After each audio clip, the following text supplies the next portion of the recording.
New videos released by Tucker Carlson at Fox News suggest that the January 6 kerfuffle was actually a mere ruckus, except for brief moments when it became a fracas before settling into a fooforaw followed by a to-do interrupted by a bobbery which then expanded into a melee before dying out in a pother. That is, if it wasn't just a bunch of idiots charging into the Capitol building, followed by another bunch of idiots trying to prevent the first bunch of idiots from certifying the election of a new bunch of idiots, in which case all we can say about January 6th is that the Capitol was filled with idiots, just like any other day when Congress is in session. The media hoo-ha over the hurly-burly became a full-blown willy-wall after House Speaker Kevin McCarthy gave Carlson the new videos of the ruction, or possibly fooforaw, depending on who's telling the story. Democrats immediately objected to the showing of the videos, saying Carlson was cherry-picking scenes of the pandemonium in order to make it appear to be a mere hoopla, whereas they preferred to cherry-pick scenes of the hoopla to make it seem like pandemonium.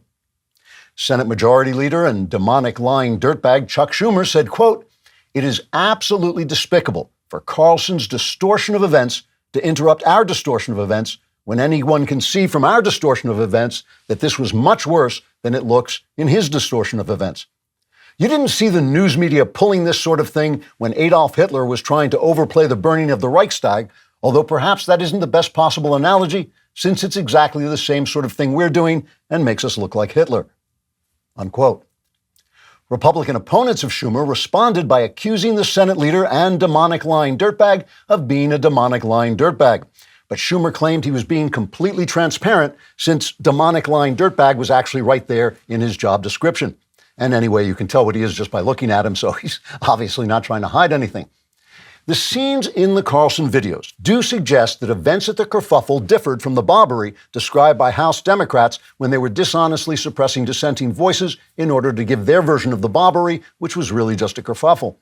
For instance, while the guy who dressed in a furry horned hat and called himself QAnon Shaman was sentenced to 4 years in prison after pleading to a charge of joining a bunch of idiots to disrupt a bunch of idiots, the video shows Capitol Police actually guiding QAnon Shaman around the building as if they were giving him a tour.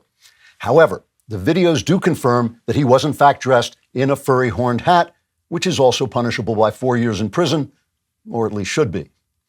In response to the Fox News report, the media rushed to defend the Democrat narrative by forming a circle around it and beating their shields while chanting loudly in order to drown out the sound of everyone ignoring them while they were watching Fox News.